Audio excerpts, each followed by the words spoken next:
All right, Thursday, the thirstiest of Thursdays. I know LSU's thirsty right now. Yeah, they are. New DC. How are we feeling? Getting ready for the first weekend of 2024. How are the vibes this year so far? Vibes are high. High vibes? Vibes are up right now. Look, big vibes guy. Yeah. To be honest. I didn't think it'd get any better than 2023, the year we had, and then Michigan goes out and they beat Alabama. It's a good start. I'm still kind of like, man, is the whole last. There's a lot has been going on. There's a lot of been going on. You're going to be amount of time despondent if they lose this game. Cone may have to take a week. That he may have to take an Aaron Rodgers sabbatical. Like, why is David in a cabin with the lights off? I need a year. Sorry. Yeah. You go get in your wine cellar and start judging people? Yeah, you thought what you did to that Badger was bad. Yeah. Brian Kelly overhauls the entire defensive staff at LSU. 5 playoff spots are up for grabs this weekend in the NFL. And we're going to play some yes or no transfer portal edition. So buckle up for that one. I'm Jake Crane. It's Thursday, and welcome to Crane & Company.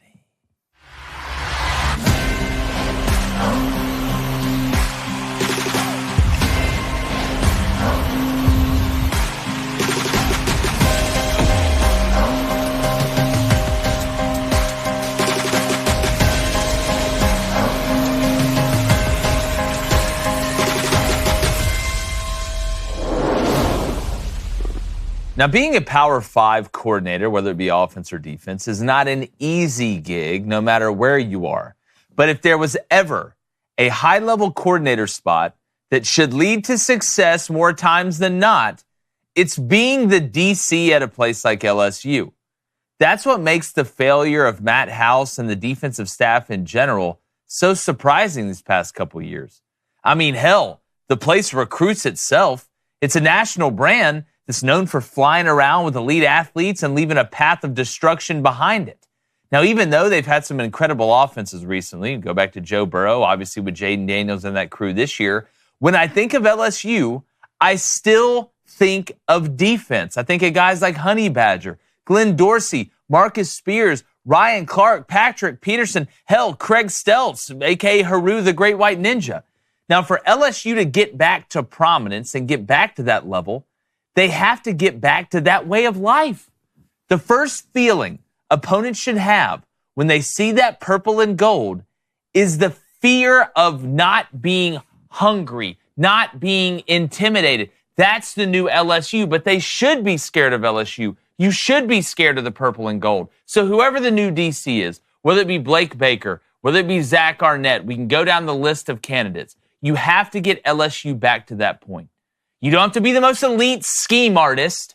It's more about how you communicate. It's more about earning the genuine trust of your players and letting them play fast without thinking. See, defense is about alignment, assignment, effort, and togetherness. And if you can't find that in the state of Louisiana at LSU, then your ass is never going to find it regardless of where you end up at.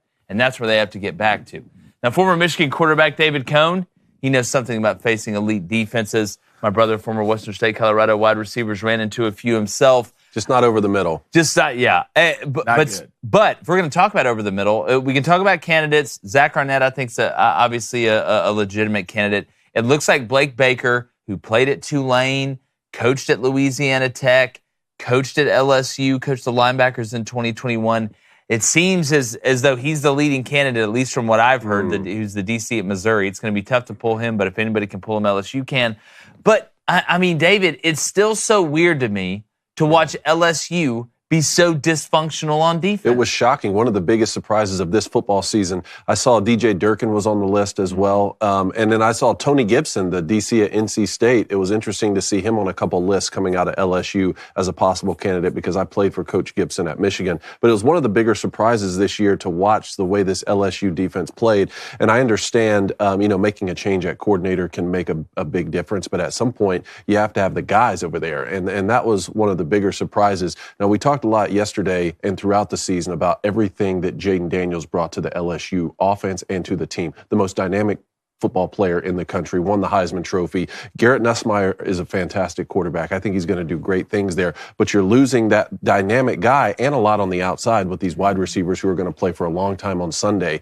How how good can they get at other areas of the team quickly enough is my question for LSU. Can you get back to like being that sort of defense, like Tyrone Matthews style defense that no one wants to play? That's the biggest question for me for LSU. And then can you still be good enough on offense to go through what this is going to be the most interesting season of college football, right? Yeah. You have Texas and Oklahoma both coming into the SEC. You're getting rid of divisions. Missouri and Ole Miss, programs like that are on the rise. Everything's changing around the country. You know, it's not a time to be taking a step backwards. I think Brian Kelly's going to hit the ground running quickly with whoever the new DC is. Yeah, and look, there's no way you're going to have the production offensively next year that you had this past year. I agree. There's just no way. And that's not a shot at Garrett Nessmer. He just can't do as many things as Jaden Daniels can. Plus, you're losing Neighbors, who's a top pick. Brian Thomas Jr. just declared for the draft. You do have a young offensive line, like that, an offensive line that's going to be coming back in some important spots. We obviously know what they've done in recruiting. We know what they have at tight end. But you're not going to win anything, even with a 12-team playoff, if you don't have some semblance of defense. Yeah.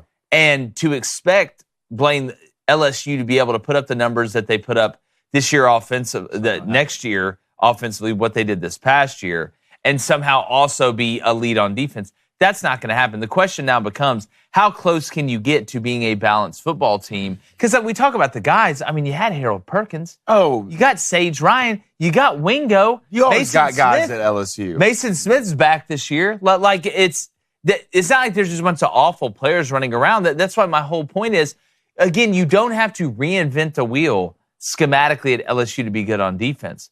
A lot of it is, and we've heard, Matt House and them, we're going to simplify it. It's addition by subtraction. It never translated. Something is wrong with the way you were teaching it and the way you were preparing. That's what I've watched LSU enough, and I know what it looks like when I turn on the tape and I watch guys run around. I watch guys play with their hands up front. I watch guys be able to open up their hips. I watch them zone turn. I watch them man turn. I watch their eyes. It was an undisciplined defense that I think was too complex at first. Right? You mix that with being undisciplined, you're dead. Then they try and simplify it, but you're still undisciplined, so it's not going to work.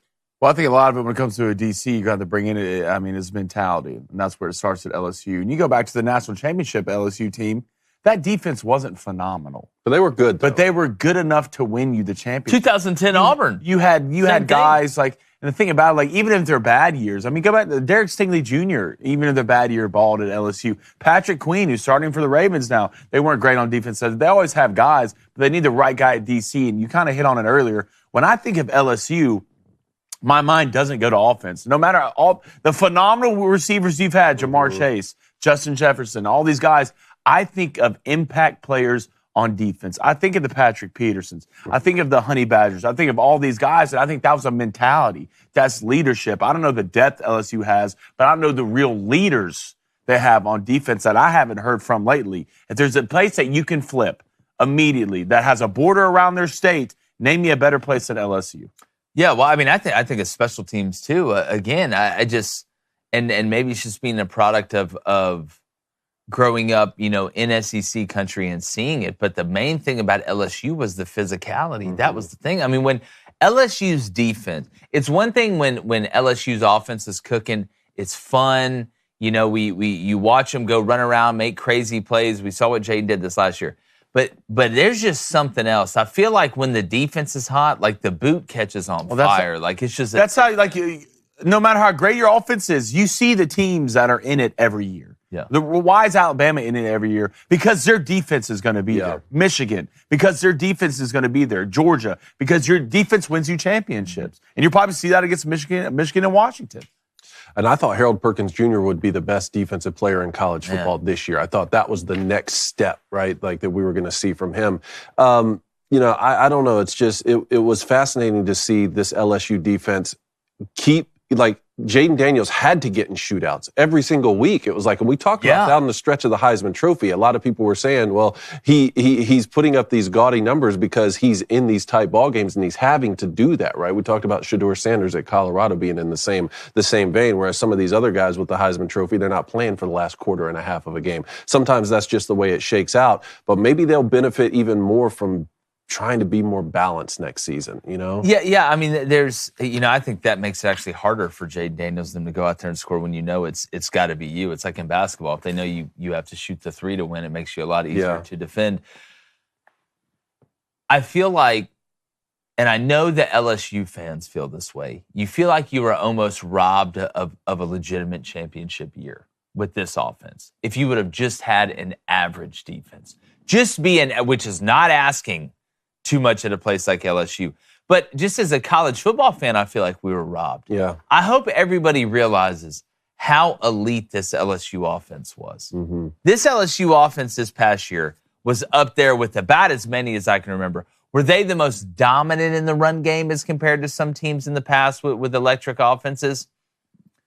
I mean, no. I wouldn't say that. But as far as what Jaden Daniels can do from a creative standpoint and just from a running what he's supposed to run, but Brian Thomas Jr., Malik Neighbors, Lacey. I mean, you go down the list. It was just an absolute phenomenal year offensively for LSU, and you feel like you didn't pay that off. You're not getting that back. You're not getting that back. You're not getting that back. That's the worst part. Like now, I mean, LSU fans, I mean, USC fans, I guess they can come together on this, having a good enough offense to win it, but never have a good enough defense. And who'd have thought we'd ever have LSU and USC in the same day in that conversation? Yeah. Well, we want to know what you think. The line's going to open up 7:15 a.m. Central. That's 8:15 a.m. Eastern. Want to get to the Booster Club. Make sure you hit that subscribe button. Hit that like button. And also, got to let you know, Monday, it's going down. Y'all know how we do it here at Crane & Company. The National Championship live stream watch party extravaganza of friendship and Booster Club awareness. 2024. David Cohn's going to be so nervous. I can't wait to see you. You're going to be so nervous. Calm. I cannot wait. We're going to be doing live betting. Make sure you show up. We're going to do our best to try and sync up where the game is, like for everybody, like to be that perfect point. But it's impossible to do it perfectly. We're going to do our best. So make sure you join us Monday, January 8th, 7:15 p.m. Eastern. That's 6:15 p.m. Central. But, we talk about losing, talk about gaining. I'll tell you what, there's millions of American men and women right now with premature hair loss. They're scared to death about dealing with it or maybe inheriting that thinning look because it runs in the family. We all know that. We all know some of you guys are waking up nervous, right? We all know you look at your parents sometimes or maybe your grandparents and you get nervous. But you can start 2024 off right with a real solution that delivers on its promise without the harsh side effects of unwanted chemicals, and there's no need for a prescription. That's right, it's Provia. They put the pro in Provia. All right, they use a safe natural ingredient. It's called Procapil. All right, I'm not smart enough to have figured it out, but apparently they did. And it effectively targets the three main causes of premature hair thinning and loss. They guarantee more hair on your head than in the shower. Excuse me, let me say this again. Provia guarantees more hair on your head than in the shower or on your comb. That's how you want it, right? That's where you want it. That's the way we live our life. And right now, new customers, you can save over 50% plus free shipping on Provia's introductory package at proviahair.com/booster. And every order includes your choice of a free gift right now at checkout. Provia works. It's guaranteed 100% or your money back. Don't wait. Order now and save an extra 10% in free shipping at proviahair.com/booster. That's proviahair.com/booster. PROVIA.com/booster. Check them out. It's a great product. And grab some merch. Help out the show, right? You want to live your best life? We want to live our best life. You want to walk around that Booster Club hoodie looking super dope? We got a mug out right now that everybody's just absolutely in love with. I heard it's probably the best mug around. Get a mug or get mugged. Yeah, get a mug or get mugged, right, in your mug. So that's how we live our lives. So make sure you check out that merch. We're going to put the link in the chat. Booster Club, let's get it popping. It's Thursday. All right, let's start it with Todd Ellis. Congratulations, Todd. Our first question of the day. Did BK hurt himself in recruiting by waiting this late to replace his defensive coordinator? No, he helped himself because you did it after signing day. See, and look, it's part of the game. It's part of the game. Like now that signing day is in December, we have signing day in December and then the late signing window. There's no national signing day in February. It's in December now. So all the guys signed to the staff and I know some people will be like, oh, that's nefarious. Oh, that's a lie. No, it's just how it goes. Well, and it happened after the bowl game, too. Yeah, you could at least say you let this staff finish out the season. And it wasn't good against Wisconsin. No, and if you're just going to let go of one guy, I understand how you could do that before the bowl game. But The entire defensive staff? Who, like, at some point you need guys to be out there coaching in the bowl game. And look, I'm sure the guys on the LSU defensive staff had an inkling that this was coming. I know this wasn't out of left field. You talked about Brian Kelly having to reevaluate everything at the end of the year. When you hear the term, if you're a position coach or a coordinator and you ever hear the coach say, well, we're just going to reevaluate that coaching position or that side of the ball at the end of the year, good stuff really doesn't happen when you use the term reevaluate. But like that's the only time reevaluate is good is when we need to reevaluate my contract because we balled so hard. So now I'm gonna need some more money. So I don't think any of them were shocked. Part of the process, I think they did themselves a favor in recruiting by waiting until after signing day. Could you make the argument it could hurt you in the portal? I mean, yes, but after watching some of the videos, the way the players on LSU's defense interact with Matt House, I don't think they love that guy. I just watched the way Wingo interact. They don't play like it. They damn sure didn't play like it. You gave up 31 to Wisconsin. Yeah, you made Wisconsin's offense. And listen, I was big on Tanner Mordecai before the year. I like Phil Longo at North Carolina, which, by the way, I don't know if y'all saw Gene Chizik. Back to North Carolina as the defensive coordinator. It's amazing what happens when you don't have Cam Newton. But I don't think those players were in love with Matt House. I don't think you're going to see some, oh, no, I'm now leaving LSU because Matt House isn't the DC. I was going to Lee Thompson. Lee, what is up? He says, when will Brian Kelly be on the hot seat, and is he already? I mean, you won the SEC West in year one. You just won 10 games this year. I know it's a letdown because LSU standards are so high, and I get that, and Jaden Daniels won the Heisman. You know, if it falls off a cliff a little bit, next year's a big year for Brian Kelly, but next year's a big year for everybody. I mean, I don't think he's on the hot seat. I mean, the only rumors you're hearing about Brian Kelly leaving LSU is to go to Michigan if Jim Harbaugh goes to the NFL, which, you know, I know we're going to dive into that after. You know who LSU opens up with? Who do they open up with next year? USC. Oh.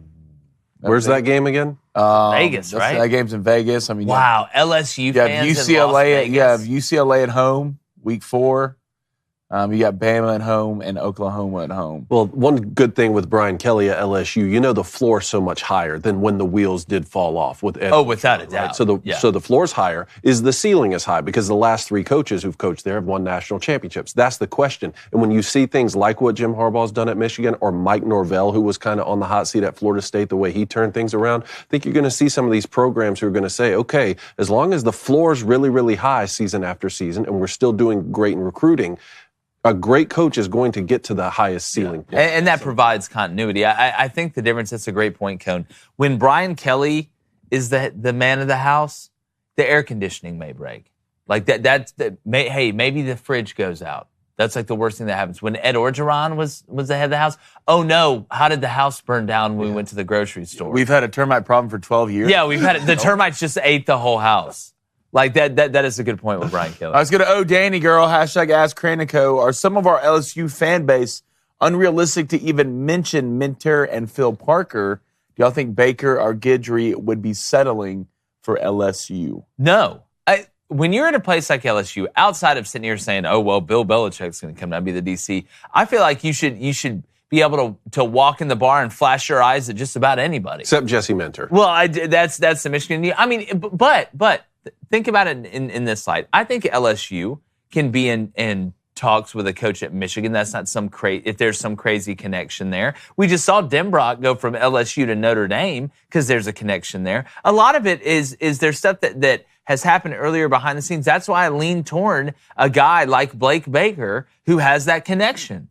You played at Tulane, right? You coached at La Tech. You've coached at LSU. You're a Louisiana boy, let's be honest. I know I believe you went to high school in Texas. You're right there, right? You're just the shoestring on the boot at the end of the day. But a guy like Jesse Minter, yeah, I'll go make a pass. I'm LSU. What do you mean I'll go make a pass at Jesse Minter? You're damn right I'm going to go make a pass at him. Now, if I'm Jesse Minter, you know what I do? I say, hey, hold on. Jimmy Sexton? Coach Harbaugh, yeah, hey, man, LSU's just blowing me up. Like, you know, defensively right now, it's just a really good situation at Michigan. so, we've been looking at this, island that we want to buy because Saban has one. I mean, you got to use it to... Yeah, so you walk into Harbaugh's office and be like, hey, Coach, Jimmy's on the phone. First of all, you're assuming... Coach Sexton's on the phone. Coach Sexton's on the phone. What if Jim Harbaugh has his stuff in a box and says, well, I'm leaving too. Yeah. Now we have nothing else to do but to go get your head coach. What if Brian Kelly is the head coach at Michigan? Yeah, then Jesse Minute goes, why don't I just move my stuff in here in your office then? Coach Harbaugh. Fine with but no, I think Blake Baker would not be settling at all. I think Blake Baker's a fantastic football coach.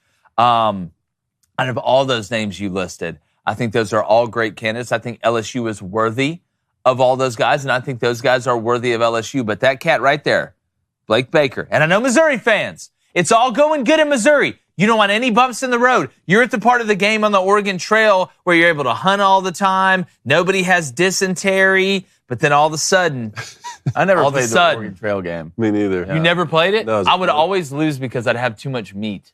I just hunt. I was like, you know what? If Yeah, we're you going to would. die, we're dying because we had too much beef jerky. That's the way that's the life I want to live. Surplus. Hashtag carnivore diet.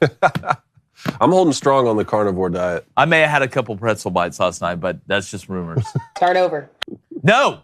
I've said it allegedly. That's how it works. All right, allegedly. There's a list coming out with names on it of people who may have broken the carnivore diet. Let's go to Collard Greens. It says back-to-back 10-win seasons, and we're discussing Brian Kelly being in the hot seat. What high-class problem. Standards. It's like Ohio State fans are like, man, we went 11-1 again. And it helps when you won 10 games and They're like, Ryan Day sucks. Yeah. You just had the Heisman Like, you're not going to win that championship. At least God, I would love it. We just went 6-7 and got Poompa slammed by Ed Sheeran playing quarterback for Maryland.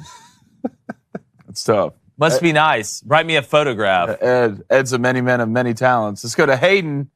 He says, BK knew what to say in the living room, or else he wouldn't have got the number one running back, receiver, and about to be QB on Saturday. I don't think BK's worried about a thing. The fact that I agree with that. I wouldn't worry if I was the head coach of LSU. Are you kidding me? Outside of Curly Hallman, just stop throwing in the second half, bro.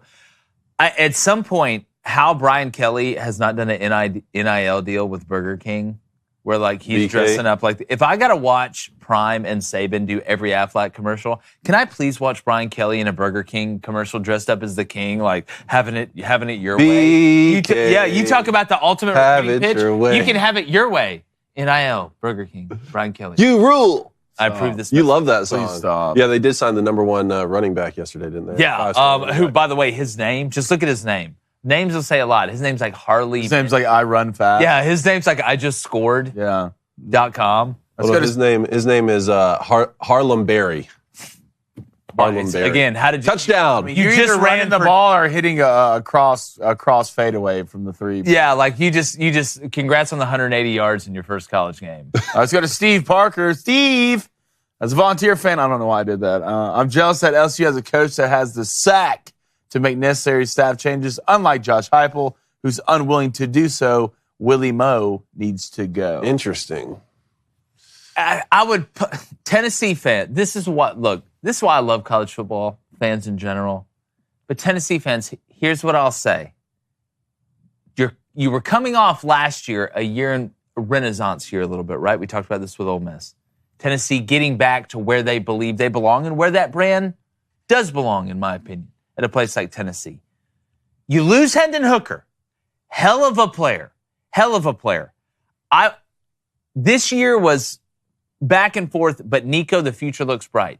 Here's what I'll say. I'm not worried about Josh Heupel's ability to hire and fire coaches. I trust Josh Heupel. I think he's proven that enough at UCF. I think he's proven that enough at Tennessee.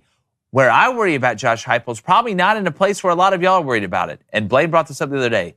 What are you watching in practice at quarterback? How is Joe Milton starting ahead of Hendon Hooker?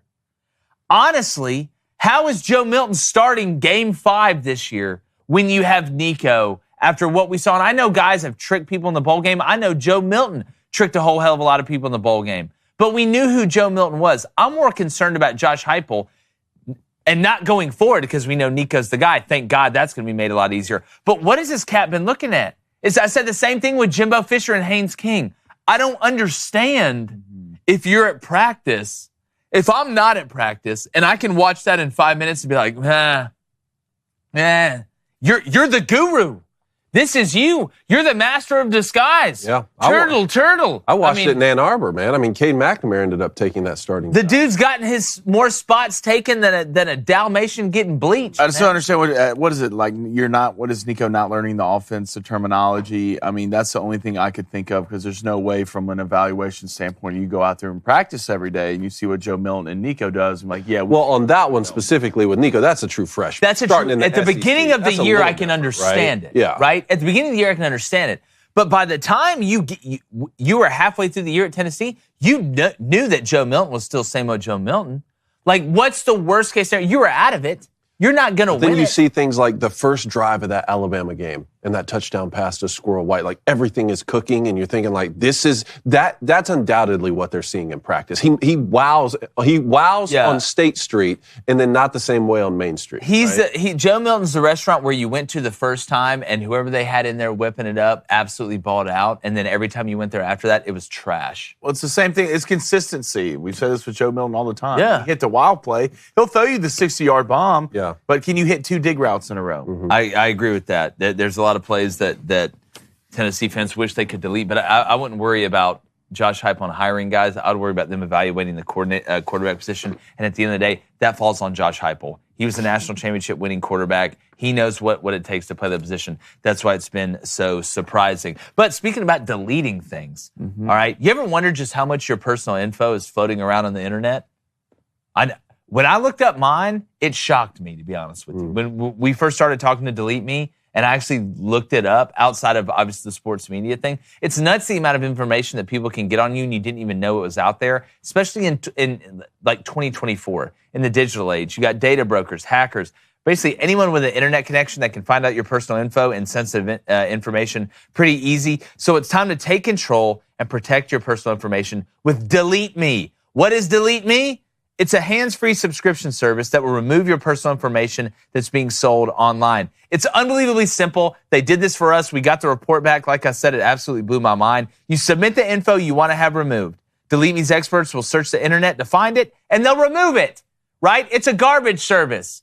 But in the digital age, it's brilliant, and they're a fantastic product. It's fantastic company. And again, it's easy to not notice how much of a digital footprint you have. I know we were all surprised, like I said, when we got our report back. So you can get 20% off your Delete Me plan when you go to joindeleteme.com/Crane. That's joindeleteme.com/CRAIN. That's how you spell it. It's not spelled like the bird. All right. Use that promo code Crane as well, CRAIN, to get that 20% off. Joindeleteme.com/Crane. Use promo code Crane at checkout. That's joindeleteme.com/Crane. It's a great product, David. I love it. Delete Me. Delete Me. I'm deleting on the internet, not in real life. No, please don't delete me yet. At least not until Auburn wins it again. All right, let's get into the little NFL playoff scenario. Let's do it. There is 1 week remaining in the NFL regular season, and the playoff picture is, well, in a word, complicated. All right, 9 teams have clinched. 5 spots remaining. Let's just start as simply as I possibly can, which is the Dolphins and the Bills in the AFC East, okay? They're playing this weekend. Winner of that is going to win the division and obviously make the playoffs. The Bills, after that, if they do lose, they can still make the playoffs with a Pittsburgh loss or tie, a Jacksonville loss or tie, or a Houston, Indianapolis tie. So Miami, Buffalo this week, and I think that I saw the Bills were favored by 3. This is a division winner playing game. Division winner playing game. How you see this one going? Ben, I'm telling you right now, the Bills just got all the momentum, right? We said this a couple weeks ago when we watched the Bills play the Cowboys. One team looked like they were already in the playoffs. The other team looked like their life has been flashing before their eyes all year, which it has with the Bills when you go back and look at the way they started. But look at the way they're playing right now. I trust Buffalo. I know it's on the road, right? It's in Miami. I trust Buffalo right now. And it's not just because the Dolphins got smoked by the Ravens. The Ravens are going to smoke a lot of people right now with the way they're playing. I think they're playing the best football in the NFL.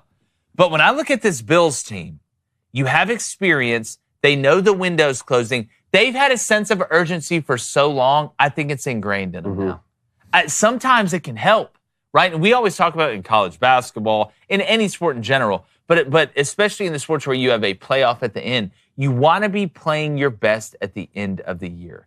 And I think the Bills got their bad play out early. I think Josh Allen got a lot of his bad play out early. I like the Bills, even though it's on the road, man.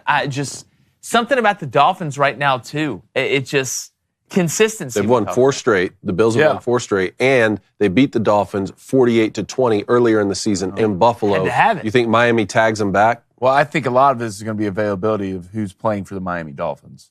If Tyreek Hill's not out there, I don't think Jalen Waddle's going to be out there. He messed his ankle up again last week. If Jalen Waddle and Tyreek Hill, David A-Chain's questionable, Raheem Mostert's questionable. Depends on if the Dolphins have their weapons out there. Because, I mean, you look at the last 4 from the Bills. I know the last 2 you beat the Chargers and New England.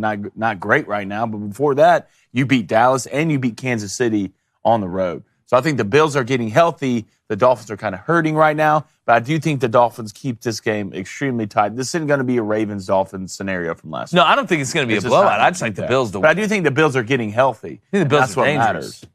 All right, so let's stay in the AFC. The Browns obviously have already clinched a playoff spot, even though the Ravens are going to be the number 1 overall seed, and they've won the AFC North. The AFC West already taken care of. Chiefs won that. Every other team in that division is eliminated. Broncos, Raiders, Chargers. It's the AFC South and the NFC South, ironically enough, but the AFC South where things are still really up for grabs here. Jacksonville, Indianapolis, and Houston, all 9-7. And for Houston to make the playoffs, Houston can clinch the AFC South with a win or a Jacksonville loss or tie. Now, Indianapolis can make the playoffs. They can clinch the AFC South with an Indy win plus a Jacksonville loss or tie, or an Indianapolis tie plus a Pittsburgh loss. Yeah, I mean, it's absolutely drunk over there. I look at this division, I don't trust anybody. I don't trust the Texans because I still think D'Amico's figuring it out. They're a young team that I think's been punching above their weight for a while. Sometimes that can work out to your benefit. You know, some people say, oh, well, you're too young to realize you shouldn't be doing this. The Jaguars and the Colts, though. I love Gardner Minshew. It's a cool story, right? But so is Hansel and Gretel and Little Red Riding Hood, and Humpty Dumpty for that matter. But at some point, his big ass fell down. They couldn't put him back together. I don't trust any of these teams. I don't trust Doug Peterson. You cut your son. I didn't like people say, oh, that means you really care about the team. I don't know. You don't care about the main team. And that's what worries me. I don't think anything's going to come out of this division championship-wise. You may get one upset or something like that in the playoffs. But outside of between the Jaguars, the Colts, and the Texans, I don't trust any of them, but why do I trust the Colts the most? I don't know why. I don't. I don't know why. I do, Trevor and Lawrence I don't. hurt? But huge one, Colts and Texans. Yeah. This weekend. Huge one. Jags, I mean, Trevor, we got to start playing better.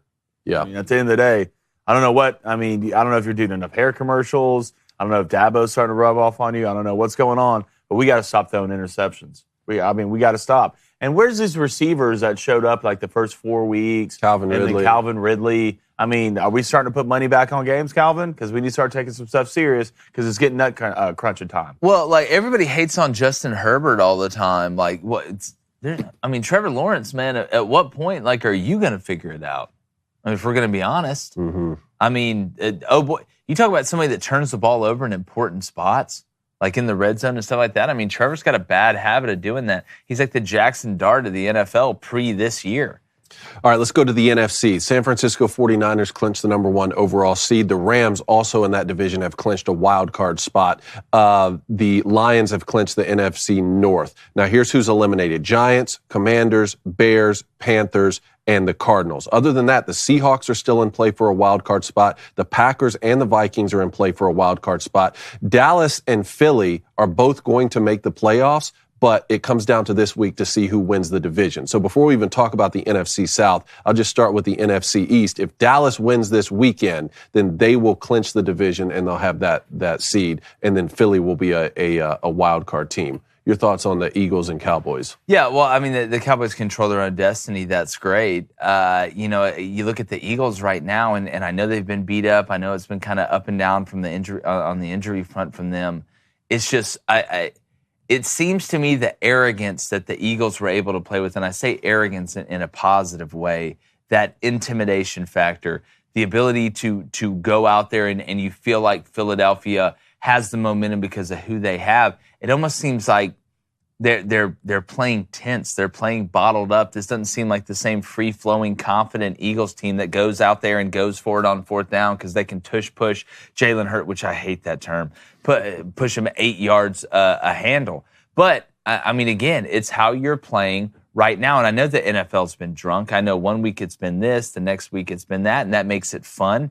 That makes it interesting. But, yeah, the Cowboys control their destiny. I think they handle business. I just have a hard time believing in the Eagles over the long term. It's one of those situations, and we talk about this in baseball all the time. It's that young stud pitcher, early kind of confidence. You go up there, your first couple outings, you look amazing. Oh, my God, we have the next Cy Young winner, the greatest pitcher of all time. Then the book gets out on you a little bit, right? And they realize how you pitch, and then all of a sudden they start tagging you, and then you have to adjust to the adjustment. It seems like the Eagles have not adjusted to the adjustment. And I understand injuries. I get that. But like I said, if I want to hear excuses, I'll interview prisoners. You remember when I got made fun of on this show for calling Jalen Hurts play that? Calling the tush push? The tush push. Yeah, I hate saying that. I try not to say that. Y'all two made fun of me for that? Quarterback sneak. I should do the same. I call it the butt putt. Don't look me in the eyes and say that. Yeah, the butt putt. If Dallas and Philly met up in the playoffs, though, who are you trusting more? Where's the game at? It's a great question. Let's say Dallas clinches this week and it ends up being in Dallas. I trust the Cowboys more. I just don't trust the Eagles' defense. I don't. What a weird thing to say. After they lost Jonathan Gannon, I don't think people talk about this enough. They lost Jonathan Gannon to go to the Cardinals. Who just beat him. Who just beat him, who's their head coach now, who was like the DC almost. I can't remember if he was the DC or assistant at the Eagles. They haven't looked the same. Secondary, you've been hurt. Slay's the only guy you had. There's plenty of players, including Deebo Samuel, who's come out and ragged on y'all's secondary. You're just not good. You're not good in the back end. And that's hard to fix, especially in playoff time where everybody's good, especially at the receiver position. You're gonna have to see Eagles win games in shootouts. That's what you have to see. All right, let's talk about the disaster right now that is the NFC South. Three-way tie at the top. So the Tampa Bay Bucks 8-8. The Saints are 8-8. The Falcons are 7-9. The Falcons and the Saints play this weekend, so that's going to help a lot. But the Bucks still control their own fate here. The Tampa Bay Bucks can make the playoffs if they win. What the Falcons need is they will clinch if Tampa Bay loses and they beat the Saints, and then obviously on the flip side of that, the Saints need to. What do the Panthers need to do to make the playoffs? The Panthers need new ownership because David Tepper threw the beer. Do a drink? Like, what are you doing, dude? Come on, man! You're worth $20 billion. I'm not throwing. Apparently, he's insane. Is he? Yeah, that one shocked me. You know, I was talking about this the other day. If divisions were families, like the NFC South would 100% be the Adams family. I mean, you got Tampa Bay, which is, I mean, right now Carolina's Uncle Fester. Let's be honest. Let's give Baker's cookies. Yeah, like better numbers than Patrick Mahomes. I give Baker's flowers. I'll give Baker's flowers, but then let's not act like the Tampa Bay Bucks really aren't that thing with hair all over it at the Adams family that maybe walks around the house. Baker does your back hurt, buddy? I mean, just carrying the whole squad. I mean, the Saints are the hand.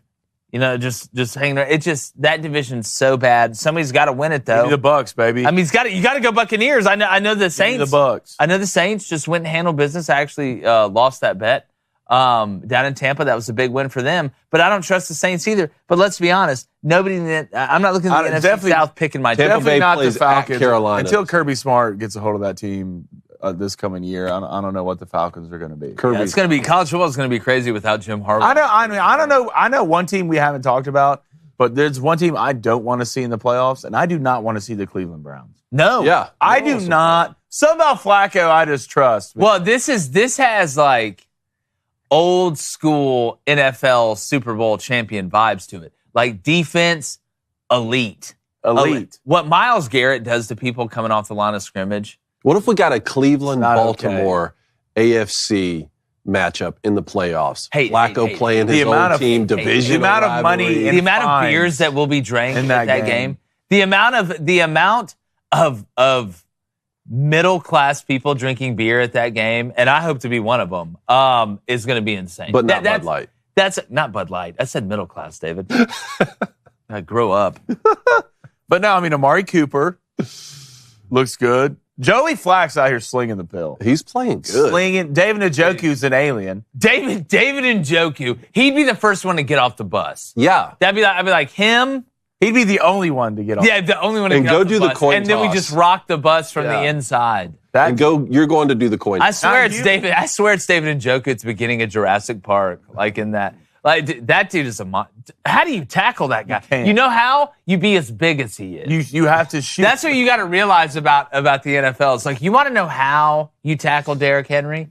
You almost be as big as him. Yeah. That's about the you only way. pray. You pray. All right, the phone lines are open up here in 5 minutes. I do want to get back to the Booster Club quickly before we get to transfer and huddle up.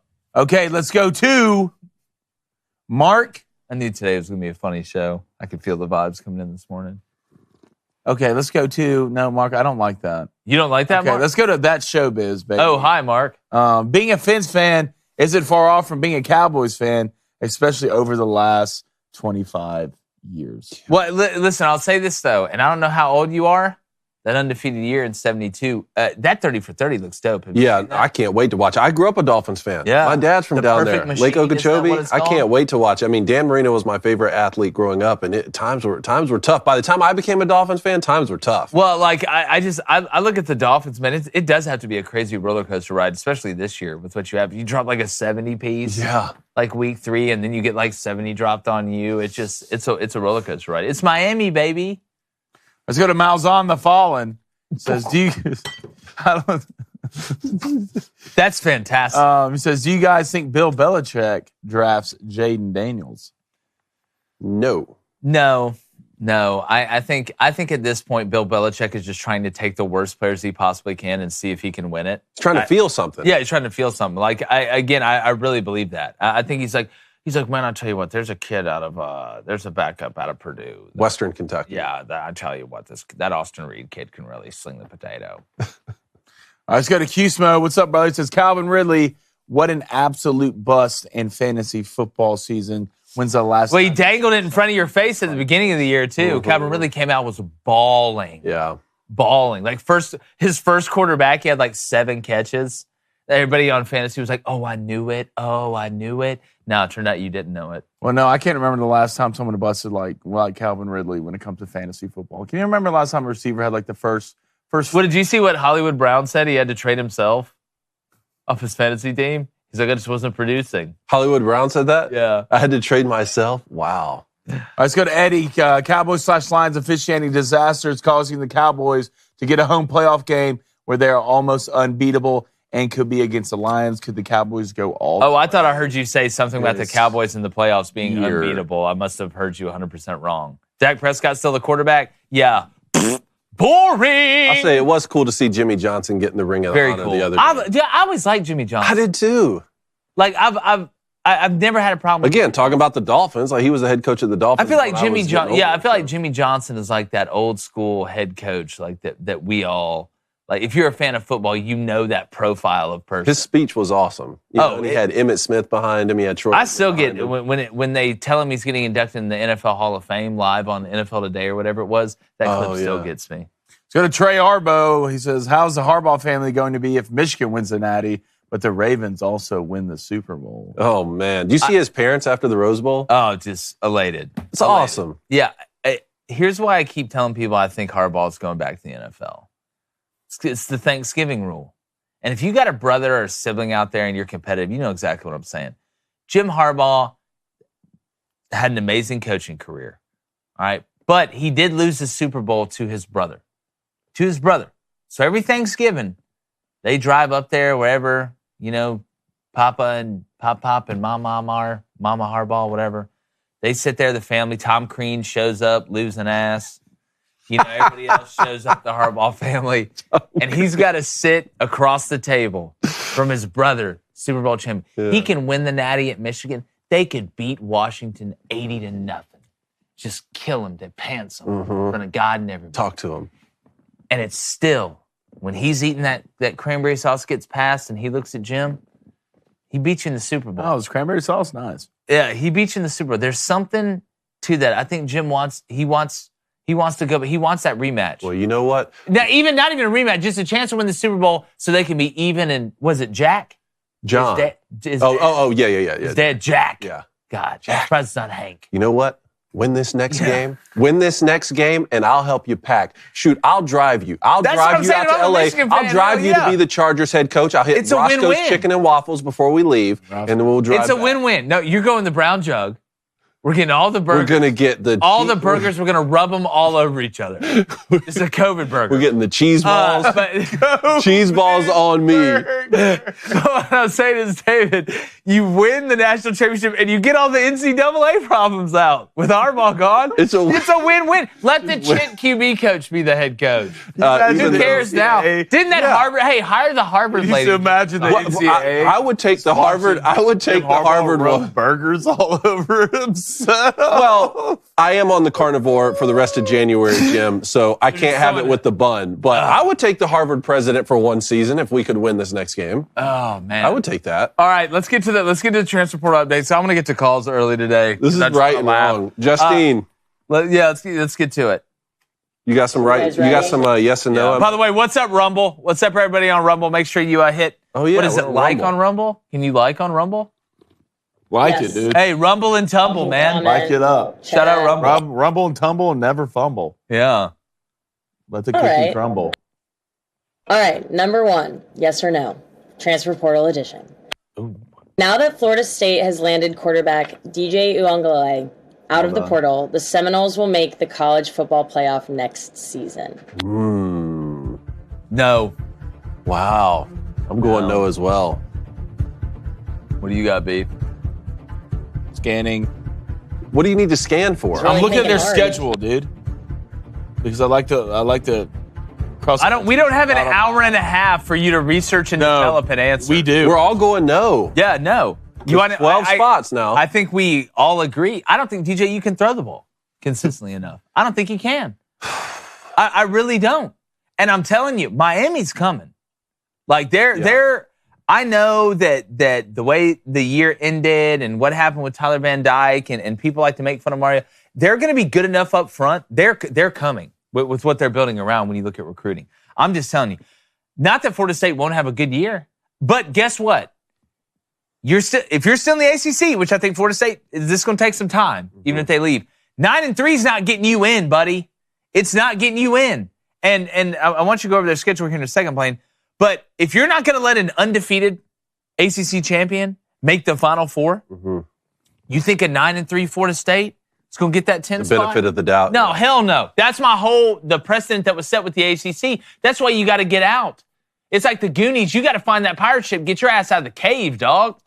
Yeah, I'm saying no as well. It's even less to do with DJ Uiagalelei and more to do with how difficult it is to make the playoff, even when there's 12 spots. It's exactly like what you said. 9-3. There's a lot of teams that go 9-3 or even 10-2 that are going to be on that bubble. Who's going to get the benefit of the doubt? DJ Uiagalelei at Clemson, he followed Deshaun Watson and Trevor Lawrence, and he underperformed in a lot of respect. Then I go back to that Wake Forest game he had. He had like 5 touchdowns, and he looked like the guy. Then he goes to Oregon State, a team with a great defense, and at times is like, man, this guy, he's gotten it. Maybe it was a Clemson problem and not a GJ problem. Now he's going back to the ACC. I think he's going to have another good season. He'll have a good season at Florida State. I just don't know if a good season is going to be good enough to make a 12-team playoff. I agree. DJU is Joe Milton. You can't tell me anything. I think he's better than Joe Milton. I think you could rely on him more consistently than Joe Milton. Is it because, why do you think that? This much. Better runner? Like better? No, I just think he's more consistent, more accurate in the intermediate game. Okay. To me, it's not by much. I think. I could see by a little bit. I think it's a cripple fight both ways, but I could. So you got Georgia Tech week 1 in Ireland. Which Georgia Tech? Don't confuse that with what Georgia Tech has been. You got Memphis week 2 at home. Then you go to Notre Dame week 3. You got Charleston Southern. You have Florida at home, at Duke, Boston College at home, the California Golden Bears at home, Clemson at home, North Carolina at home. You're at Miami and at SMU. No, that must not be in order. They're not making it. Is it? You start out like they always play Florida. Yeah, last, I don't right? think. I don't know if that's all in order. Hold on. I have Florida's right here, so let me see. They play November 30th. That's down. Okay, yeah. So on Florida's SEC schedule, they play Florida State November 30th, the 30th. last. Yeah. So that was just out of order, but that's their schedule. Yeah. They got to play Memphis too, you said? I'm telling you right now, fellas. That's a tough Memphis, schedule. Georgia Tech, Memphis, and Notre Dame first 3 weeks. Memphis may Scary may team make to play, the playoff man. Next year. They may be a group of 5 to make the playoff next year. What's the next one? So number 2, former Arkansas quarterback KJ Jefferson will have the best season of his career under Gus Malzahn at UCF. Yes. I will say yes as well. Just statistically, I'll say yes. God, how good of a year did he have 2 years ago? It's good. It was a KJ year. I'll say yes. Just because of the talent he's going to play. Yeah, well, it's anytime you go from facing SEC defenses to Big 12 defenses, I think you're in a better position. But I think KJ is a perfect fit for what Gus Malzahn does. Mm-hmm. I remember, and listen, KJ Jefferson is not Cam Newton, so do not confuse what I'm about to say. But the last humongous quarterback that was effective enough as a thrower and an oversized, effective runner that played with Gus Malzahn, it worked out pretty well in this system. Now, you look at John Reese Plumlee, who was more of a speed guy that at quarterback that could keep it, get around the edge and all that. I think KJ fits this kind of downhill zone read, power read, Q power. I think he fits it better. You're going against worse defenses in the Big 12, where I think your size advantage is going to be even more pronounced. I like what UCF returns on the offensive line. I think this is a great fit. I think this is a very smart decision by KJ Jefferson, and I think it makes UCF a whole hell of a lot. Well, I hate to see him leave because I always think of KJ Jefferson as being an Arkansas quarterback. But he did his time there. He put in his time. He's a Razorback for life. I think it's going to be very interesting to watch him in a Gus Malzahn offense. It makes sense, right, for all of the reasons that you're talking about. I'll go with yes. I think he'll have his best statistical year. At least I hope he does. I like him as a person. I do too. He was a lot of fun to interview. Yeah, I think 2 years ago, he had like 26 touchdowns, 5 picks, 2,700 yards, 700 runs. I think he could. That's really good. That. Well, it's obviously going to be easier for KJ getting out of the SEC conference, but how good is UCF going to be up front? You know, how good is their skill position players going to be? So it's going to be tough. I think if he does have a better statistical year, it'll be close. I mean, look at the way UCF's recruiting. Look at what they're doing in the transfer portal. They got some talent around him. You talk about defenses in the Big 12. Look at some of that are coming into the conference now. You're going to have to play Utah. Well, I don't know for a fact if they're on their schedule, but Utah is going to be in the conference now. You're going to have to play an up-and-coming Arizona team as well. That Arizona a lot of defensive guys are trying to get back right when you talk about like the Baylors of the world and Dave Aranda. So it'll be interesting in that conference. See, man, what kills you when you're playing in these big-time conferences is when like the Arizonas come up. I know. And like bite you. Like, because you're worried about the Oklahomas and like the Georgias and stuff, but it's like all of a sudden, man, now like Georgia Tech's a problem. And that's good. Like, yeah, and that's great. That's great for college football. But I mean, like, you look at Boston College, what they're doing in the portal. Shout out Nino Brown.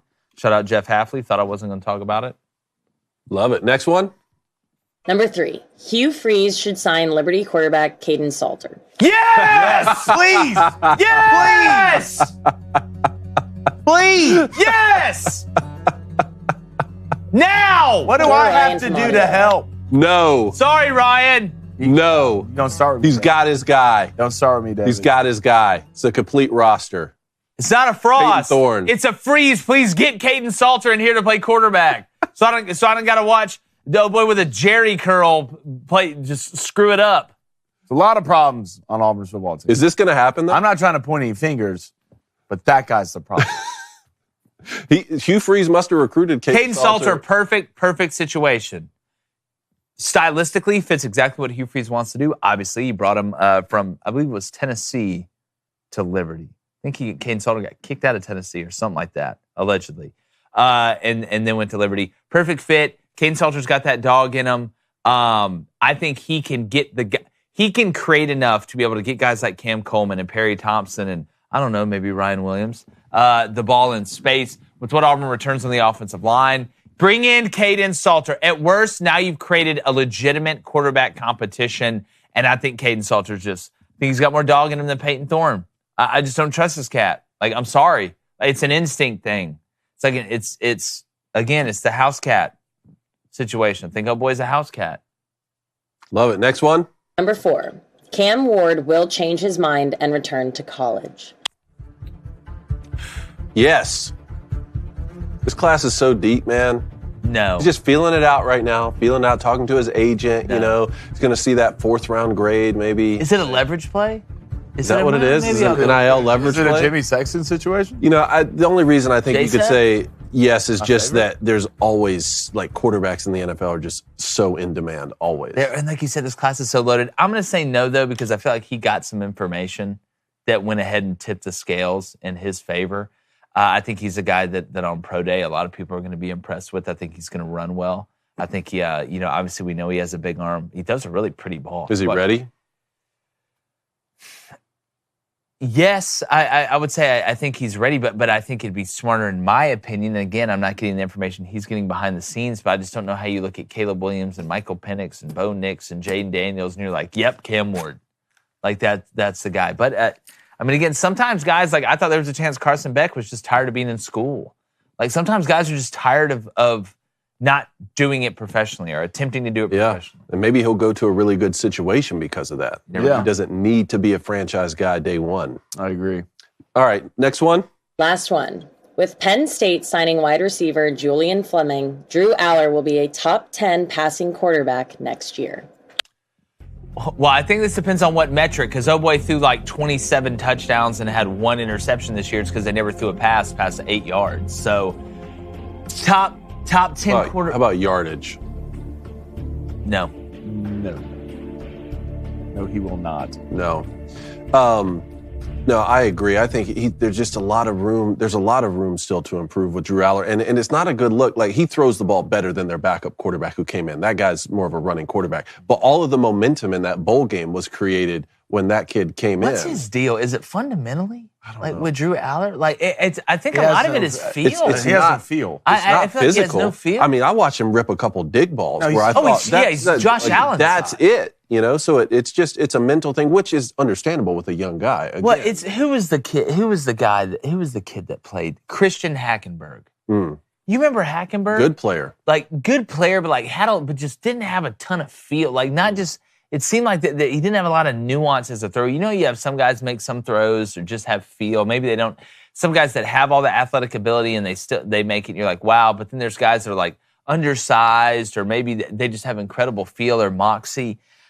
Which is Trace McSorley. You go to a Trace McSorley who's just a gamer. Yeah, like guys like that. That running element is just missing for me. And you have that in that backup. I'm sorry. I know Drew Aller's a great player. He's a good player. I wouldn't say great. I wouldn't say great player. He makes mistakes that you just can't make. He does goofy stuff. They put this backup in, and I don't know if it's just a bolt of energy, but that running, I'm used to seeing Penn State had that running element at quarterback. Well, you watch Sean Clifford and Sean Clifford was there for 7 years, but Sean Clifford would take off. Yeah, he would. Would take off a lot. I watched him against Auburn in that game. He would go and run. I think Sean Clifford had 30 concussions. He's not a good enough passer to me to say that there's not going to be any competition in this offseason. This Bo kid, Provia, whatever his name is, he's a true freshman, came in and balled. I'm just telling you, you might see a different starting quarterback for Penn State. He looked good, but this is a big get with Julian Fleming. He was huge. He kind of got overshadowed a little bit just because every Buckeyes wide receiver is a top 10 pick. But he was the number one wideout in his class.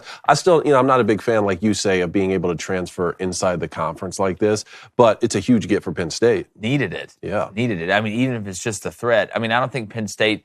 Mike Yurichek's the new offensive coordinator. I'm interested to see how that goes. But, that's a big pickup. You're not going to get worse by getting great players. But we got a great player on our team, and his name's David Cohn. Yeah. He has a segment called Huddle Up where your brain gets smarter about football and stuff. So let's talk about it.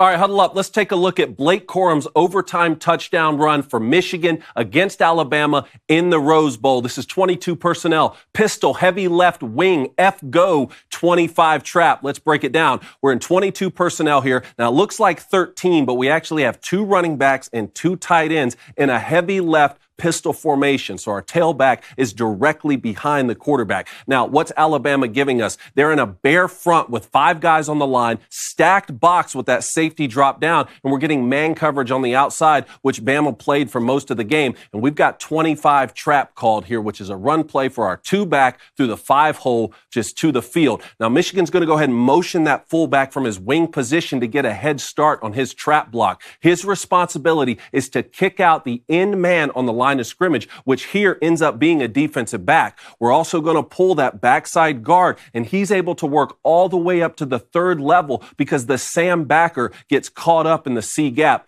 Everyone for Michigan does their job here. Colston Loveland, known as a pass-catching tight end, he sets that edge. Guard Carson Barnhart, filling in for the All-American Zach Zinner, has the biggest block of his career. Cornelius Johnson at wide receiver is blocking all the way through the play. And Blake Corum, Mike Hart 2.0 with the incredible vision and the jump cut here to turn this from a loss of yards for a lot of running backs into a 17-yard touchdown when his team needed him most. One of the biggest plays in the Rose Bowl. This is 22 personnel, pistol, heavy left wing, F-go, 25 trap. Go blue. Dude, you talk about everybody doing a good job. Like this, and the funny part is the puller, if you could tell by the diagram, you basically just did college, like student body left. Everybody was like, from pre-snap alignment to where you're pulling, everybody's going left. You got downs, and then you've got the pull. But I thought it was a great job by the puller, because we always talked about, and this is a position that I played growing up, it's like when you pulled, yes, you have the guy that you're supposed to hit, but if you're leading up in the hole, just like on kickoff return, you want to almost run the return or run the ball for the running back as a blocker. I thought it was such a great move, talk about feel, of the puller not trying to insert himself to take care of that interior linebacker, which is, I know who he had. They did not have him pulling to get the safety. He was going to get the first defender that was a problem. But feeling that guy, that linebacker jam himself inside and then take the track that then Blake Corum took, because you saw where Blake was going to hit it. That was just, you talk about chemistry. We always talk about chemistry in the passing game between the quarterback and wide receiver. There's a beautiful chemistry between pulling linemen and offensive linemen and running backs. That was an old-ass run, was what that was. And you can only do that if you set the edge with those tight ends on the edge there. Down. Yeah, and there's all sorts of ways to run the trap play. You can either just pull the guard, you can pull the guard and the tackle. We broke down a play from Florida against Tennessee this year where they pulled the center and the tackle. Here, actually, you go ahead and let a fullback motion and be the lead blocker for that kick out on the in-man line of scrimmage. And then the guard can work up. He really should wrap around to the mic, but the mic was taking care of it. And it's not technically counter action here. Like Blake Corum didn't start to the right. But because everyone opens to the right, even though you're running to the left, the linebackers don't have a chance to take that first step, and they got caught up in there. And that opened up the outside. Well, go look at the touchdown pass that they threw. That was because of an off step that was taken, and that allowed that pick route to come. About in the first half? In the first half, that touchdown throw, which, by the way, I thought Sharon Moore pre-snap was in his bag. Oh, yeah. I didn't mind the play calling. Absolutely in his bag the whole game. All right, let's get to calls.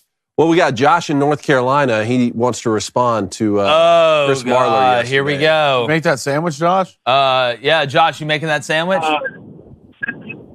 This one goes out to Chris Marler, a.k.a. the man that talked the most shit about any team not named Alabama. And, look, I get it. I'm a Tennessee homer. But we got to look at this objectively. You got your ass handed to you up front the whole entire game. You allowed 7 sacks in one game, and you got pushed around like a bunch of 5-year-olds the whole entire game. The whole year you've been saying, oh, Michigan, they've cheated, they shouldn't be in the playoffs, yada, yada, yada. I see now you've ran out of excuses finally. And you also posted a pathetic graphic about how JJ didn't throw a touchdown when Harbaugh was suspended during the tail end of the season. I wonder why this happened. It couldn't have been because the head coach got suspended. But you know what's funny is JJ did throw for 2 tubs against y'all, and I've never seen someone try so hard to come up with positive aspects about an ass whooping in my entire life. I mean, you're looking pathetic out here. Welcome you to coaching. Tweeted, fun fact, Jalen Milroe finished the Rose Bowl with the highest completion percentage of any quarterback versus Michigan's defense all season. And you know what? That is pretty impressive. But also what Jalen Milroe did? He threw for 116 yards and 0 passing touchdowns. Yeah. But sure, in the words of Jalen Milroe, he deserves a Heisman. Heisman that man right now. And lastly, Chris, I can help you beat the allegations for having the worst receding hairline since LeBron James. I'll give you my barber's number in North Carolina, and he'll get you right, and he'll give you a nice shape up and a baller fade if you'll let him do it. But anyways, go blue and get off my lawn, Chris. Wow. Baltar bringing the heat. You knew he was going to bring it. You knew say what you would. Look, you can agree with Josh, you can disagree with Josh, but you knew he was going to bring it. Like him and the Marler beef's real. It's real. That's a real beef. I didn't know about the Marler beef. This isn't like a Feinbaum setup. Like, hey, at 1:32, you're going to call and act drunk and scream the whole time. Like this is like an actual like 7:32 act drunk and scream. So, I didn't know about the Marler Voltar beef until. Dude, this beef's strong. Wow. But I'm glad the committee didn't want the reason Florida State didn't get in because they didn't want bad quarterback play. Oh, I know. Isn't that funny how that didn't Brock Glenn though for more than. Anyways, Josh. Hey, all right, real Josh. quick, how you feeling about Tennessee basketball right now? I'm feeling pretty good about it. I mean, both Tennessee and UNC, I'm feeling both pretty good about them. I think they can both make a pretty decent run. I think the floor for both teams should be Sweet 16, and then the ceiling should be Elite 8 Final Four. So that's just my opinion. As long as Cone doesn't pick y'all to win it, you should be okay. I already did. Yeah, I know. Y'all have got that one the one guy from the lefty. He's from Eastern Europe? Is he from like Guatemala or somewhere? What's his name? He's been at Tennessee first. Not Vakaitis. No, Vescovy. Vescovy. Yes. Yeah, Vescovy. Vescovy. Yeah. Yeah, I'm just waiting for him to try and kill Bruce Willis. He's from Hungary. He's from Hungary? I don't know. Okay. Well, it's somewhere like that. I have no Appreciate it, Josh. I think he's from Thirster. Thanks, buddy. Appreciate y'all. All right, let's go to H. Wade in Alabama. H. Wade, H. what Wade. up? What's up, guys? Thanks for taking my call. Of course, sir. sir. Thanks for calling in. Yeah, long-time listener, first-time calling. I've been trying to call for a while. Let's go. Kind of took off over the holidays because I got pretty busy, but it's all good. Understandable. So I'm a long-time Alabama fan, Alabama grad, class of 2017, mechanical engineering. Let's go. Congrats, Even man. played a little college football. Thank you. Okay. Hey, there you go. And but not at Alabama. Just wanted to make sure that was straight. But wanted to set the record straight. I gotta just be honest about what's going on, and this may offend some people, but especially for David Cohn. This one's mainly for you, David Cohn. I love this. What? Where this is going. What in the holy world was that Badger humping? It's the question of our time. I mean, I thought the question of our generation was our colleague next door, what is a woman? It ended up being, what was that Badger humping? And to be a pervert on top of that, man, just ungodly things. Well, I've been stopped probably 4 to 5 times since the movie has come out, specifically about the movie at like Kroger or other places. And more than half the time, the first thing that comes out of people's mouth is something about the Badger. Is it really? It's amazing. It's amazing. Really? It's amazing we sit up here and blame the Badger about you not focusing on what you need to Yeah. Look, Why don't you How about stop you looking lock at the it in? mascot and Look, How about you lock it in? Wade, a lot of people have said Lady Ballers is completely unrealistic because I would never blow it in a championship game. It is fiction, I get it. But when you see that pervert Badger over there just hump, like, it's ungodly, to be honest with you. Well, to me, what makes the scene is the music. Like when you're faced when it's like boing, like and then it He's in the chat. Like I saw. thing. Yeah, I saw Badgers. And a lot of people wonder what happened to the Badger. And if you don't know what we're talking about and you haven't seen Lady Ballers, I don't know what decisions you've made with your life, but obviously they're not the right ones. People are like, what happened to the Badger? Did he ever get out? Well, if you pay attention, let's just say follow Michael Knowles around the whole movie. You'll see it. Maybe sequel? I don't know. Look, I love the movie. I love the role. They said, I was like, if we're going to do this, right, and you're going to go like re-recruit guys, that sort of narrative that you have in a movie, you're going to re-recruit these guys to be a part of something and you have to go and get them individually. Like, make mine absurd. I want it to be absurd. I want to be Lady Ballers 2, Badger of Honor. See, a lot of good ideas happening today, Wade. Wade, you call in, good stuff happens. Hey, absolutely. I appreciate it. Don't stop there. I honestly think that you guys could do a TV series, and I would watch an episode every single night. I would binge the whole thing. Wade in the water. You ever thought about getting in production or in the water? Just stay tuned, Wade. Stay tuned. Where your head's at, Wade. We really like. Stay tuned. I tell you what. I've never thought about production or anything, but if y'all need another athlete to come run around and dress up like a woman, I'm all game. Look, you like dunking on chicks or what? With my Achilles, I mean, we might need a stand-in. Stunt double. I would love a stunt double after I went through more chairs than Ric Flair last movie. Yeah, no, for real. I just had to call in and talk about how awesome that movie was. I was blown away. I knew you guys were talented, But the acting, I mean, it was just hilarious. I've watched it 4 or 5 times. Man, thank you. We appreciate it. We tried hard, man. Yeah. Like, we really did. We're very proud of it, man. That means a lot, man. Thanks for sharing that Great call, dude. And hey, make sure you move Wade to the front of the line when he calls in. Yeah. I like this. Hey, call in again soon, man. We got to talk about how Alabama's going to look next year, all right? Situation for Wade. Appreciate it, buddy. All right, let's go to Adam in Washington. Adam, how you doing? Hey, what's up, boys? I had a couple questions about my Oregon Ducks today. First of all, how good are those losses looking for Oregon right now to Washington, man? I will say that with the Ohio State-Michigan beef, cheering for your rival, I think the Pac-12 just sticks together in a different way, man, because every Oregon, Washington State team or fan is cheering for Washington right now. It's just kind of like pulling for the hometown. Well, has it always been like that, or is that because the Death Star's blowing y'all's ass up? No, it's honestly always been like that. It's always been a Pac-12 thing, and I think it's because the Pac-12 has just always been that weird kid at the dance who's just standing Bill in the Walton, corner. Stephen Glanz, Bill Walton. Nobody wants us. Yeah, y'all are Bill Walton. Stephen Glansberg, you're eating. It's like I can smell the colors. You're eating pudding by yourself in the cafeteria. That's who the Pac-12 is. Because we've never been able to make it. So when one team makes it, it doesn't matter who you cheer for. All of a sudden, I'm the biggest Washington fan that there is. So now, are you going to do the same thing with the Big Ten? Because now, because it made sense before with geography, right? Like you're out there on an island, kind of by yourself on the West Coast. How are you going to feel now going into the Big Ten? See, that's different. I don't know, man. I mean, I haven't been a Big Ten fan yet, obviously. Went corporate. Right after Monday. This Tuesday, I'm going to be the biggest the Big Ten fan there is. But I don't know, man. I don't know how it's going to go. I don't know what the culture's like over there, but I can't really see myself cheering for Ohio State in the championship, especially after what they did to us back in 2014. Yeah. But I do want to ask some questions. First of all, a little thing that I thought was interesting is I was listening to the Locked On Ducks podcast a little bit ago, and he mentioned that he thinks Oregon has a good case to be the title running back university, at least out west, with all the good running backs that we've had come through Oregon and consistently have good running backs.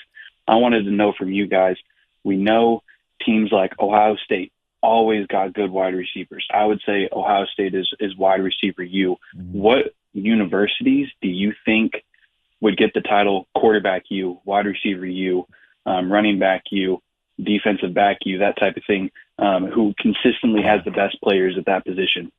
Well, to me, and not to beat a dead horse, I still think LSU's DBU. Mm-hmm. I know you can make a case for Alabama at a lot of different position groups.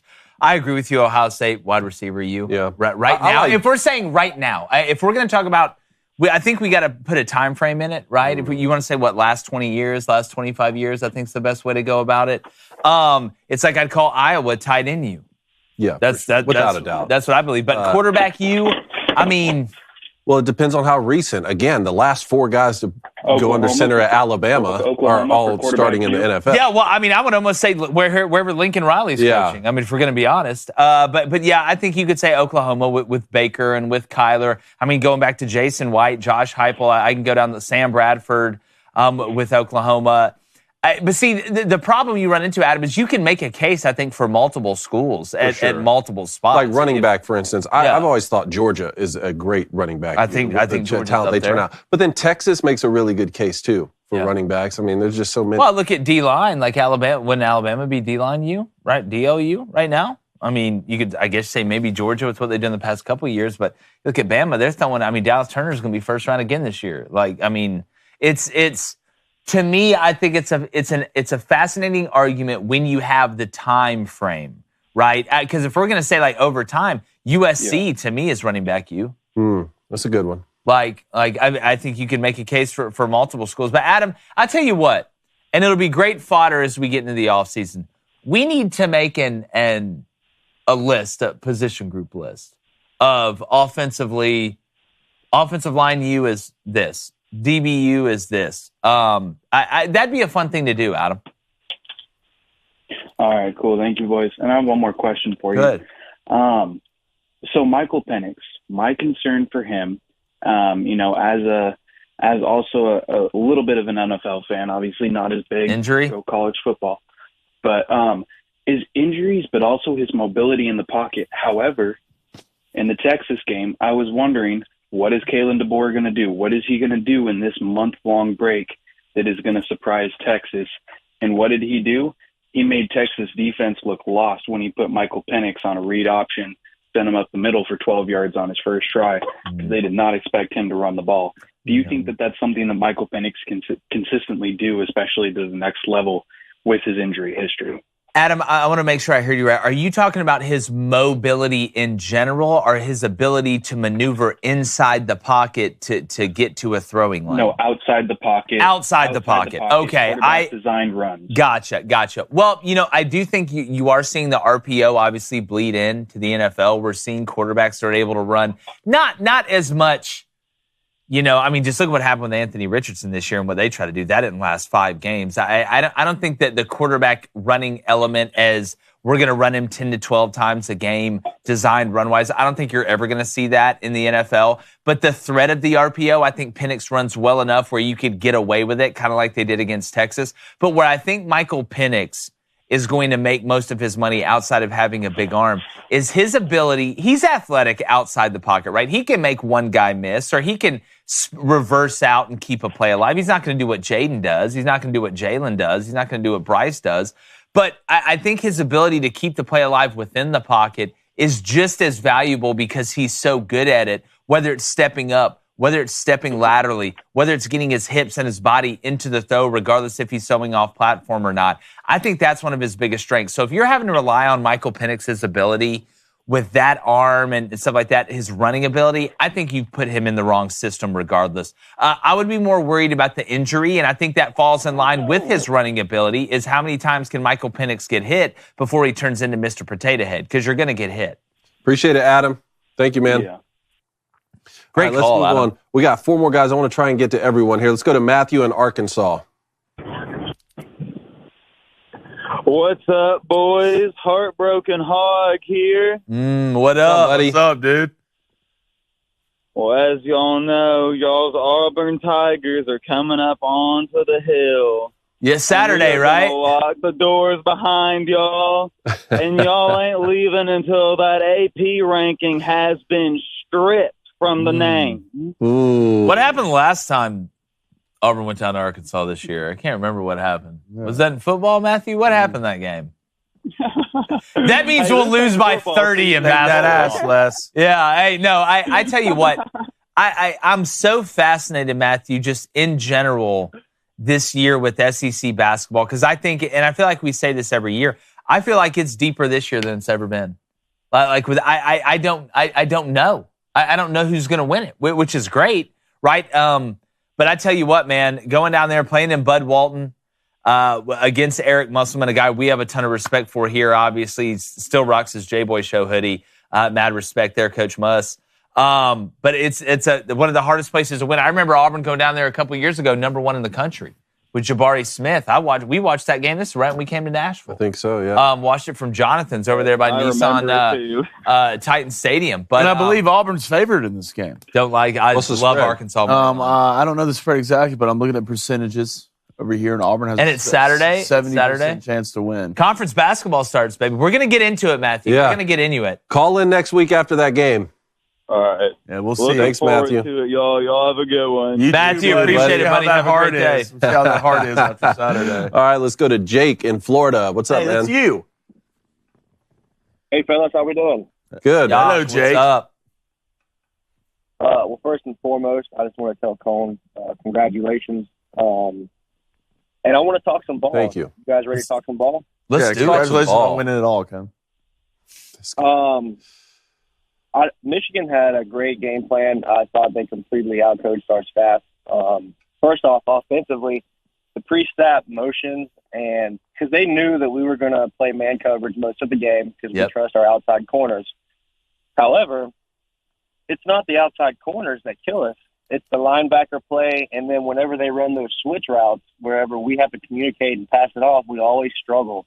And if you kept up with Alabama football, That's been the biggest issue between our backers and our safeties and our corners is we cannot pass off routes. I don't know why, but it's been an issue. And then defensively, I think they did a great job confusing Jalen pre-snap too. I think that was the biggest thing in this game is pre-snap, putting your guys in a good position pre-snap. Michigan did that the entire game. And they confused Jalen because they brought a lot of late pressures. Whenever they did pressure, it was late. They mixed it up. You know, he never knew where the pressure was coming. He didn't communicate. He didn't slide his protections. And that's pretty much the summary of the game in my eyes. I mean, other than somehow our Division I center can't snap a ball. Who's in the transfer portal now? He got ran out of there pretty quick. They ran him out of town. By the way, watch the Michigan linebackers when they were hitting their thighs. Go watch the bad snap. Go watch when the Michigan linebackers were hitting their thighs. Brilliant. Brilliant. They got him twice. Yeah, I did see that. See that. And another thing, one thing I just want to say that a lot of people who don't take this, go further in depth into the sport and watch some things. Did you guys notice that Alabama, they didn't do any sideline audibles pre-snap? That's something. You talking about check with me? You talking about the check with me? Have they been doing that? They've done it some. I've watched it some. It's been situational though. A lot of it's been after hard counts. Here's what I'll say, Jake. Talking about defensively for Michigan. I thought what Minter did a great job of, and if you noticed, and a lot of the times when you felt like there was that delayed pressure, it wasn't a zone pressure. It was the second person coming in the stunt. So they kept running swipe, which is what we'd call it, which is 2 go away, 1 goes across. And it was always that crosser over the top that seemed to be able to get there. They were running it multiple ways. But what I thought Michigan did the best was they were able to be versatile but make it look the same pre-snap, right? You can mix it. The goal is to make everything look the same before you snap it and then give you something different after you snap it. Alabama's one of the best in the world at making their DBs look like statues and giving you something different at the snap. Disguising it, right? We hear disguising coverage all the time. But what I thought Michigan did was they lined up pre-snap pressure alignments, and they would line up in the same spot, but give them something different. Give them a different movement. They would drop out. They would give them a different coverage. Jalen Milroe was seeing the same things pre-snap, but seeing different things mid-play. And whenever you do that, that's why it seemed like Jalen Milroe was only reading one side of the field the whole night. Go back and look. Jalen Milroe would never get through his progressions. Now, I'm all for, if you're a guy like Jalen Milroe, taking off if it's not there and getting something. But when you have pressure from the interior like Michigan was bringing, and they did it early. That's another thing people aren't talking about. You pressured him in from the interior early. So Jalen Milroe gave up on stepping up in the pocket a lot in that game, and that affected him on the deep ball when they were able to protect it. He was moving laterally when typically he would move up in the pocket. So I agree with you 100%. We talked about Sharon Moore and the pre-snap alignment stuff. The thing is, if you're going to run man or you're going to run any match coverage, which match coverage is, we can run man, we can mix it, but we got to let it delve out in front of us before we get our man. There's a way to do that. It's called match coverage. A lot of people run it. I thought outside of not running the ball a little bit more in the first half when it was working, I thought Michigan outcoached them. Thought they did. Because I don't think J.J. McCarthy played very well. No. I don't. No, he missed a lot of throws. Well, Alabama, they do what they do usually is they made their adjustments in the second half, and Michigan didn't score until that final drive in regulation. Well, what did they do? They started playing zone on third and passing. Exactly, which is why whenever somebody talks about how, which they did in some ways dominate, but the entire game, I felt like in the second half, Alabama not dominated, but Alabama won their battles all the way up until the last drive of regulation. So I'm not going to sit here and act like it was a total domination.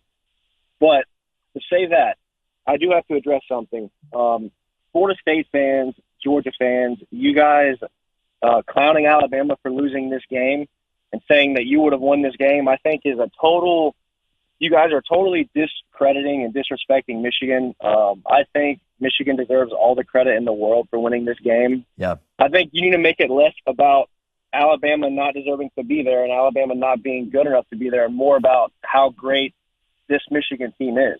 Mm-hmm. Well, I just don't understand how you could watch this game and say, yeah, Alabama shouldn't have been there. Yeah. No, I agree with that. You know how I feel about Florida State. But, Jake, you know as well as I do, being one, you trying to talk SEC fans out of not saying that the SEC would have done better if they were there as opposed to Florida State. You know that's a battle uphill. You'll never talk that one down. I will say I really wish we could have had that play-in game. Why is it so hard to give Michigan credit? That's my whole thing. Is why is it so hard for human condition? Because we're the SEC. Yeah, we're the human SEC. condition. He's talking about Florida State fans too, though. Well, Florida State thinks they're the SEC. Yeah, I mean, and Florida State, like, look, you're not winning that. No Florida State fan thinks they're going to win that game. Deep down, they know they weren't going to win that game. They can say it now. If Georgia fans, you lost. How are you going to rag on Alabama when you lost to Alabama a month ago? Yeah. So I don't want to. You knew that was coming, though. You knew that was coming. Of course. I mean, Alabama's been on top so long. It's politics. Yeah. Appreciate it, Jake. Great call, Jake. Thanks for calling in, man.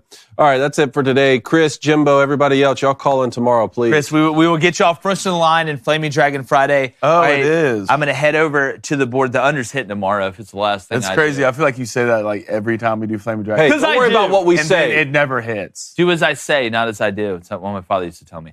All right, 2-0 last night. Want to personally thank everybody associated with Virginia's basketball program and Louisville's. Kenny Payne, by the way, I heard an announcer talking about trying to compare Kenny Payne and Tony Bennett last night. Dude, what are you doing? So, tonight, give me Gonzaga, -21 at home against Pepperdine. Love that name. And then Arizona, Colorado in what should be a hell of a matchup. Give me the over, 161.5. I like that. All right. Well, my Miami dog pick last night hit, even though Clemson was winning at halftime. Providence, not so much, though. Seton Hall with a couple sneaky wins already Dude, this Shaheen season. Holloway, St. Peter's coach. Seton Hall beat Providence straight up last night. They beat UConn already. Yep. A couple big wins. But I'm going to take Colorado plus 11.5 in that game that you're talking about there, Jake. That's -110. And then Michigan plays Minnesota. I'm going to take the under 151.5 at -108. Love it. All right, 1-1 yesterday. I mean, Grizzlies, we can't show up at home. I'm not surprised. But, hey, the last 2 days I hit an 8-leg parlay yesterday and a 10-leg parlay the day before that. I'm just taking favorites in college basketball. It's been going well. So today I'm going with the Nuggets money line. Give me that huge Serbian. And then me the Bucks -9.5 on the road. But they're playing one of the worst NBA teams. Give me Giannis and the boys. Giannis. By the way, Reed got me a Giannis signed basketball for the Man Cave studio. Oh, yeah. that's so man. Pretty excited about that. Congrats. Well, Ace Money. Ace. He's going to go James Madison, a.k.a. the Wagon Boys, -5.5. It's going up at -110. Then Bet Buds. Zags. The middle school -21. Gym. Are they in the middle school gym? Huh? Are they in the middle school gym? Yeah, they're, again, everybody asks me why I never pick Gonzaga to win the NCAA tournament. I don't trust a team that plays with volleyball lines on their court. And then PE happens right after they get done with practice. But you like a -21 against Pepperdine. Yeah, it is Pepperdine. Which I think, all right, let's get the donations for today. Let's go to 12. Chase Mills with a $10 donation. Been doing my whole life, buddy. With all the new conference realignment going on, what new rivalry could you see being formed? That's a good question. Talk about that Georgia-Alabama. Georgia-Alabama has fully become like an all-on rivalry, which is a lot of fun to see, even though they're not going to play each other every year. I think Texas and LSU hate each other. I get a weird hate vibe from Oklahoma and Florida. You think so? Yeah, weird hate vibe. Really? Weird hate vibe. Huh. Didn't they play each other in the Natty? Florida killed them. Didn't Florida murder them? Yeah, with Sam Bradford. Yeah, that's right. Yeah. I remember Texas LSU, when they played each other in that bowl game, there was guys drinking other people Gatorade on the sideline. Here's what everybody talks about, all the rivalries, these periphery rivalries that are being lost with conference realignment, but nobody talks about the rivalries that are going to be created. Yeah. Look at the Big Ten. I'm really interested to see Oregon and Michigan, mostly because of this. That used to be a game that got played, but it was every 4 years or 6 years, something like that. I even got to play Oregon one time. They came in. That was the team we had to play after the App State loss. They came in and just drug us. They were so good. I think it was the Dennis Dixon years. Oh, Dennis Dixon was a dog. Like Anthony Thomas and all that? So, no, I don't know what you're talking about. Michigan. Anthony Thomas is? Oh! I thought you said Leah Thomas. I'm like, no, I didn't play against. No, they're kind of different. That was like, that's a whole different. Anthony's a little fast. That's when you decided to become a swimmer. Out of the pool. But for that reason alone, but then also Oregon's going to come in and be really good right off the jump. So that could be fun. All right, let's go to Mark Pick with a $10 donation. Appreciate it, Mark. A caller from Washington talking about the Ducks, then going on to say the pack stinks together. Sounds about right for Oregon and Washington fans. They're front runners, no real fans. Wow, shots fired. Kids. Shots. Wow. Front runners. From Washington. Washington State in the Mark, chat. I'll pick a fight. And you see our Oregon State flag back here. You already know what's up. So to Sean Ketstaver with a $2 donation. Appreciate it. He says, Adam is wrong. UW and Oregon suck. Go blue. Wow. It's looking like a true Oregon State fan. Mountain West, baby. Let's go to Colson Duggins with a $5 donation. Appreciate it, Coles. He says, I only started following college football in 2021. Someone please tell me, what's the deal with Ed O? You talk like a genuine psychopath who won a natty with Joe Burrow. Because Ed O, I think, is a genuine psychopath. He threatened to kill this man right here. Yeah, and it wasn't even me. It wasn't even They Jake. called in. Somebody called in pretending to be me, and he's like, I'll tell you what. We'll put that boy in a hole. Yeah. It's how we... Ed O's Sound like Batman. Yeah, he does sound like... He sounds like Cajun Batman. He's like, red beans and rice. Justice. Let's go to Nino Brown with a $2 donation. Nino! Jake, talk to me about BC football. Yeah. 10th in the portal right now. Hey, 10th in the portal. Got Trayshawn Ward coming over. I'm telling you, Jeff Hafley took him over 5.5 wins on the regular season. The boys went 6-6. I'm glad Haf didn't get fired. Man, I like Boston College, right? You know, Boston College is just like that. Just like that good stand-up person that you root for. You know, maybe they'll grow out of those buck teeth, right?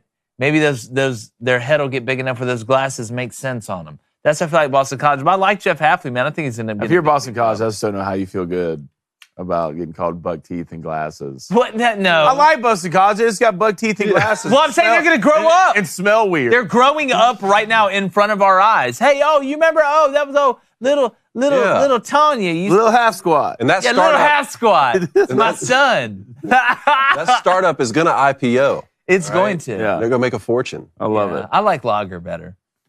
Let's go to Humping Badger with the $5 donation. If Michigan loses to Washington in the national championship, Dave is required to sit in a 4x4 dark room with me for 6 hours. Darby Lou. Shut your mouth, Darby Lou. I'm not required to. He'll already be in a dark room by himself if Michigan loses. Yeah. So you just got to walk down there with you, Badger. This live stream could get real interesting real quick. Real interesting real quick. I'm perfectly, You're going to be in a. I'm like Walter Sobchak in Lebowski. I'm perfectly calm, dude. Calmer than you are. Yeah.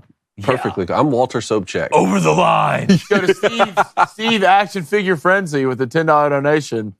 Let's wish a happy birthday to my Basset Hound, Flash. Let's go. 5 years old today. According to my calendar I looked up, he is 38.7 in human years. That's nice. Awesome, man. Cone, can I get a birthday song for Flash? Flash, happy birthday, Flash. No, happy birthday. This is your birthday song. Yeah. Happy birthday. It isn't very long. Go Flash. There we go. Who would have thought? Basset Hound. 3 kids. You'd be singing happy birthday to a Basset Hound. To a dog. I love it. I bring joy everywhere I can. I wonder where we're at in the bingo card. Well, that's a great question. Nick Bates with a $5 donation says, bring MLB to Salt Lake and Nashville, Yes. baby. Let's go. Yes. Together. Let's go. I'm down for it. But make sure you bring it to Nashville, though. All right, that's all the donations for today. Everybody, I appreciate it. We're going to get to the poll. Poll. Well, LSU secure a spot in the college football playoffs. Secure a spot in the college football playoffs this season. Yes or no? I'm going to say no, 59%. No, 60%. No. Yes. Let's touch our nose. Our nose. Touching nose and rubbing hamburgers. We're just touching nose. God, I love it. Yes, 52% no. Well, okay. 48. All right. LSU fans. Definitely. Well, great job in the chat, fellas and ladies, right? Make sure you buy some of that merch. Check out Provia. Check out Delete Me. Fantastic sponsors. We got a great show for you tomorrow. It's Flamin' Dragon Friday, so you better strap up. All right, it's the first weekend of 2024, and you don't have to get ready if you stay ready. And like the chances of Garrett Nussmeier scrambling half as good as Jaden Daniels, we're going. Oh, I missed it. Gone. Terrible.